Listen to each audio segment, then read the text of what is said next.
Assalamualaikum warahmatullahi wabarakatuh. Kembali lagi dengan saya Henry di channel Om Henry 17. Nah, kita akan masuk ke pembahasan atau cerita dari yang mencakul di depan rumahku setiap malam. Oke, kita langsung masuk ke pamali pembicaraan malam ini.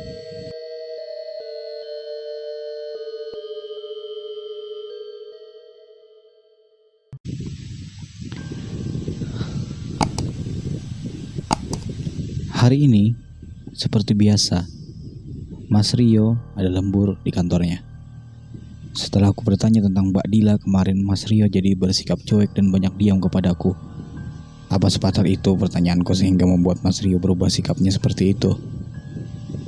Sebenarnya aku sudah tidak betah berlama-lama di rumah ini. Tapi aku juga bingung harus pergi kemana. Rasanya tidak mungkin pulang ke rumah orang tuaku, karena orang tuaku pasti marah kalau aku pergi tanpa Mas Rio. Memang semenjak aku tinggal di rumah ini, banyak sekali kejanggalan yang aku temui. Mulai dari teror wanita yang tangannya hilang sebelah, juga Mbok Rati yang tiba-tiba bisa menyelamatkanku dari wanita yang menyarankan itu. Apa hubungannya Mbok Rati dengan wanita itu sebenarnya? Sampai-sampai Mbok Rati bisa dengan mudah menaklukkan sosok menyeramkan itu. Angin dingin dan hawa aneh tiba-tiba masuk ke dalam kamarku, dan hembusan-hembusan angin itu seolah-olah menyentuh tengkukku dan membuat bulu-bulu halus di sana berdiri, dan keringat dingin mulai menetes perlahan dari dahiku. Tiba-tiba aku merasakan leherku dicekik oleh seseorang yang aku sangat mengenali sosok itu. Ya, siapa lagi kalau bukan sosok wanita yang selama ini menghantuiku. Dia datang sepertinya ingin menghabisiku saat ini juga. Dia bukan hanya mencekikku, tapi juga membantingku berkali-kali di lantai sampai rasanya dari badanku sakit semua. Berkali-kali aku meronta dan menjerit meminta tolong, berharap ada yang mendengar. Yap, nihil. Bahkan Mbok Rati pun tidak mendengarku saat ini. Padahal aku sangat butuh sekali bantuannya. Lisa, kamu harus mati untuk membalaskan dendamku. Tapi kenapa? Kenapa kau membenci kepadaku? Apa salahku? Suamimu menyiksaku secara sadis, memotong tanganku dengan cangkul, dan membenturkan kepalaku berkali-kali sampai aku pingsan. Bahkan dia menguburku juga, dan bayinya yang ada di kandunganku dalam keadaan aku masih hidup.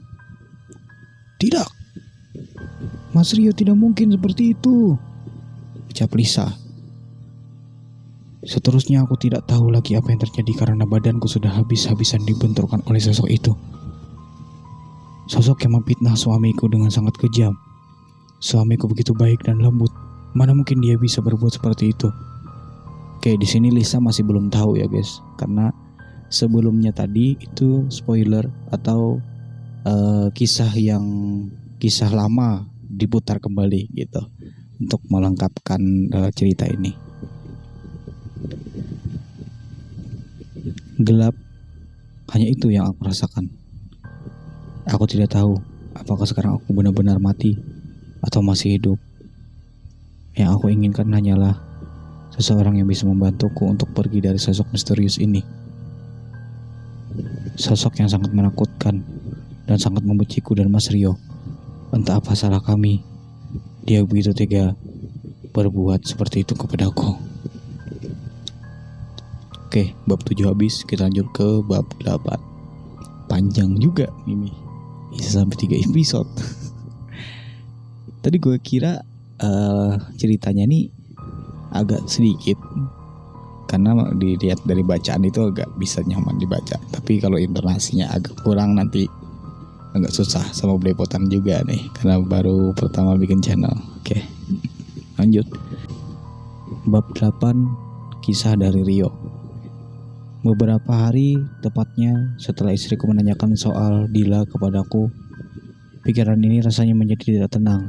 Bahkan untuk berfokus kepada pekerjaan saja, rasanya susah sekali. Beberapa tahun lalu setelah kematian Mona, aku menyingkap Dila di dalam gudang yang tua yang ada di dalam rumahku itu. Bukan tanpa alasan. Aku melakukan semua ini, aku takut jika suatu nanti Dila buka suara tentang kematian Mona, kemudian polisi pastilah mencari aku dan aku dipenjarakan. Aku tidak mau hal itu terjadi. Lagi pula semua ini salah Mona juga. Kenapa dia selalu memaksaku untuk balikan sementara aku akan menikah dengan Lisa, pujaan hatiku. Sikap Mona yang seperti itu membuatku marah dan kalap sampai aku tak sadar telah menghabisi nyawanya. Tapi bukan kematian Mona yang aku pikirkan, melainkan istriku yang mengaku telah berjumpa dengan Dila sewaktu mengelilingi komplek perumahan kami. Aku tidak pernah membuka pintu gudang setelah menyekap Dila di dalamnya. Bahkan aku mengira bahwa Dila sekarang sudah mati dan yang tersisa hanyalah tulang belulang saja. Namun kemarin istriku bertemu dengan Dila, katanya. Apa istriku sedang berhalusinasi atau bagaimana? Aku merasa kacau sampai sekarang. Aku ingin memastikan keadaan dalam gudang, namun sayang kunci itu hilang beberapa hari yang lalu. Padahal seingatku, kunci gudang itu selalu ada di dalam tas kerjaku. What the fuck, man? Kisah apa ini anjir? Angin dingin tiba-tiba datang menerpa sekitar tengkukku. Aku seketika merasa merinding dan menatap sekitar untuk memastikan bahwa di tempat ini hanya ada aku di tempat ini. Setelah aku rasa aman, buru-buru aku mengambil tas dan keluar dari dalam ruang kerja. Aku ingin segera pulang melihat keadaan Lisa, istriku. Semenjak tinggal di rumah kedua orang tuaku, Lisa mengaku sering diganggu oleh wanita yang tangannya putus sebelah. Aku yakin sekali wanita itu adalah Mona. Tapi mengapa dia mengganggu istriku? Seharusnya aku saja yang diganggu olehnya. Dan kecepatan sedang aku melaju mobilku menuju ke arah rumah. Setelah sampai di depan rumahku, suasana rumah sepi. Bahkan kulihat dari luar kamar gelap sekali. Apa istriku sedang tidak ada di rumah? Tapi kenapa? Kemana dia malam-malam begini? Ku buka pintu kamar dengan perlahan dan tanganku meraba-raba saklar dan menghidupkan lampunya. Kulihat istriku sedang berduduk meringkuk di depan jendela dengan memakai baju pengantin. Aku mengerutkan dahi pertanda keheranan melihat tingkah istriku ini. Mengapa dia malam-malam memakai baju pengantin? Dan kulihat baju ini seperti tidak asing. Baju ini tersimpan di dalam lemari pakaianku. Baju yang kubelikan untuk Mona. Pernikahan kami yang sempat ingin direncanakan. Kutepuk pundak istriku pelan dari belakang. Dingin. Itulah yang kurasakan mengapa badan istriku dingin sekali. Istriku belum bereaksi apa-apa ketika aku tepuk pundaknya. Sehingga aku membalikkan badan istriku untuk diarahkan ke aku. Dan sungguh mengejutkan, aku melihat bahwa itu bukan Lisa, melainkan Mona yang memandangiku dengan senyumnya yang menyeramkan dan sebuah pisau di tangannya. Aku mundur beberapa langkah dan ketakutan, namun Mona malah maju mendekatiku dan mengarahkan pisau dapur itu ke arahku. Jangan Mona, kumohon. Aku mencoba meminta pengertiannya kepada mantan kekasihku ini. Siapa tahu dia kasihan kepadaku, mengingat dulu dia sangat mencintaiku. Gak bisa dong bro, hantu nih bro.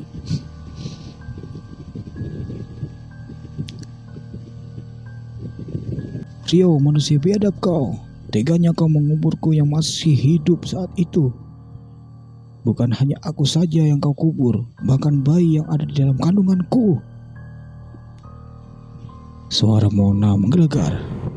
Kulihat air matanya mengalir keluar sementara tangannya masih memegang pisau dan bersiap ditusukkan kepadaku. Jangan Mona, kumohon.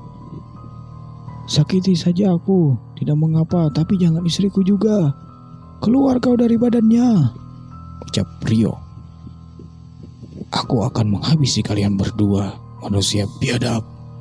Serk, pisau itu dihunuskan di perutku dan darah segar mulai berkeliaran dari sana. Mona tersenyum aneh kepadaku. Kemudian dia mencekik leherku sampai aku kesusahan bernapas dan hampir mati. Berkali-kali Mona menamparku sambil sesekali menangis kemudian tertawa yang aku tidak tahu apa artinya.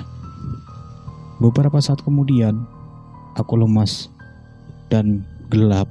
Aku tidak sadar apa-apa, hanya suara tertawa Mona yang kemudian menghilang dari pendengaranku. Bab 8 habis. Kita lanjut ke bab 9. Bab 9 BTW untuk bab 9 ini bab yang mengakhiri cerita. Jadi simak secara perlahan-lahan. Tok tok tok tok. Suara ketukan pintu membuatku menghentikan aktivitas yang saat ini sedang menyuapi Lisa, istriku tercinta. Semenjak dia kemasukan arwah Mona, kejiwaan Lisa terganggu dan mentalnya kini sedang tidak baik-baik saja. Tiap hari kerjaannya hanya melamun tanpa mau diajak bicara. Kadang juga dia meraung seperti orang ketakutan, dan kadang juga Lisa tertawa sendiri tanpa ada kelucuan sedikit pun di sana. Aku bangkit dan keluar kamar menuju pintu utama, ingin memastikan siapa yang datang dan mengetuk pintu barusan. Namun ketika pintu itu dibuka, betapa terkejutnya aku melihat 4 orang lelaki berbadan kekar dan memakai baju seragam berwarna coklat mendekatiku dan mengatakan sesuatu yang membuat duniaku seakan-akan runtuh. "Selamat siang, Pak. Apakah Bapak saudara Rio?" "Oh, ini polisi nih kayaknya." Ucap salah seorang yang kuyakini adalah polisi yang sepertinya ingin menginterogasiku saat ini. Dengan gelagapan, aku terpaksa menjawab pertanyaan polisi tadi. "Benar, Pak. Ada apa ya?" "Kami mendapat laporan tentang kasus hilangnya saudari Mona yang diduga dibunuh oleh Anda." "Bapak jangan seenaknya menuduh saya. Mana buktinya kalau saya yang membunuh Mona?" Aku berontak kepada para polisi. Namun omonganku tidak sedikit pun digubris oleh mereka semua. Dan yang lebih mengejutkan adalah Dila dan Bu Ratih di antara keempat polisi tersebut. Oh, jadi untuk yang tadi tuh ada polisi, tapi ada juga Dila dan Bu Ratih di antara polisi tadi. Kini aku semakin yakin bahwa yang melaporkanku adalah Dila dan Bu Ratih, pembantu di rumahku. Aku sangat menyesal mengapa dulu tidak membunuh Dila juga. Kenapa aku malah menyekap di dalam gudang? Lihatlah sekarang, dia muncul di hadapanku dengan senyum mengembangkan di wajahnya. Aku didudukkan di depan seorang polisi yang saat ini menginterogasiku dan dengan mau tak mau menjawab semua dengan kejujuran yang sejujur-jujurnya. Setelah itu aku dimasukkan ke dalam penjara sementara para polisi memeriksa keadaan rumahku dan menggali tanah di depan halaman rumahku, tempat di mana dulu aku mengubur Mona dan calon bayi kami. Sementara Lisa, istriku tercinta, dia dibawa pulang oleh orang tuanya ke rumah mereka yang dulu. Namun kondisi Lisa masih tetap sama seperti waktu itu. Kejiwaannya terganggu akibat tekanan dari arwah mantan kekasihku dahulu, yaitu Mona. "Mona, kenapa kamu tega menyakiti istriku? Kalau mau balas dendam, balas saja kepadaku." Aku merutuki diriku sambil menangis tersendu-sendu, tanpa ada yang menemani di sini. Aku sudah tidak memiliki orang tua. Aku juga sudah tidak memiliki istri. Rasanya hidupku sia-sia saja di sini. Kejadian di masa lalu banyak membuatku sadar bahwa apa yang kulakukan tidak dapat membuat keluarga kami bahagia. Seharusnya dulu kalaupun aku tidak menikahi Mona, aku tidak membunuhnya. Tapi apalah daya, kini semua sudah berakhir. Aku hidup mendengkam di dalam penjara, sedangkan istriku mengalami gangguan jiwa yang tiap harinya merenung dan juga menangis.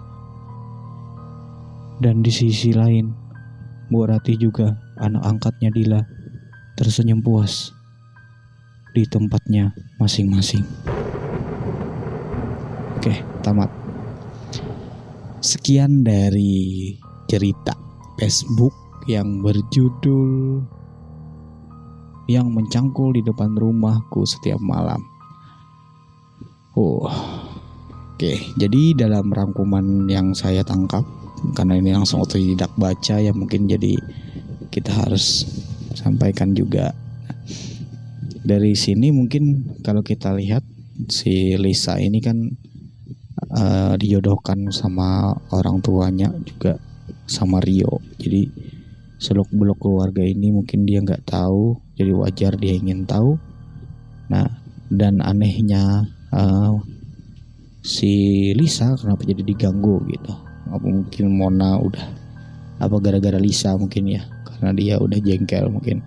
Kalau orang tuanya hidup mungkin orang tuanya Mas Rio yang dihantuinnya. Oke. Terus mungkin kalau untuk yang dari Mbak Ratih dan Dila, oh ya, Dila ini mungkin pernah disekap, tapi entah mengapa bisa kabur gitu. Padahal Mas Rio kan udah nyekap.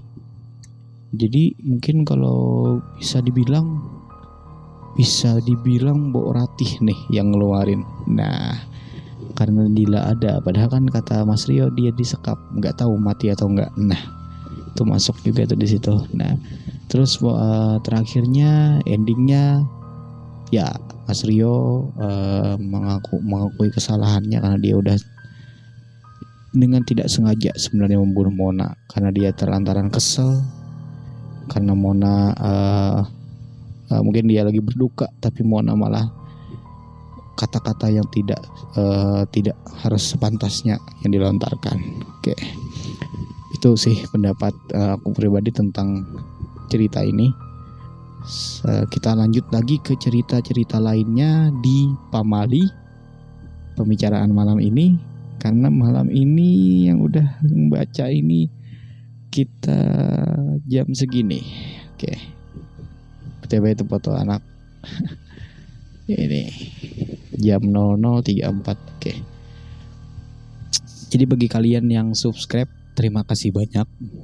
Karena tanpa subscribe mungkin channel ini agak sepi.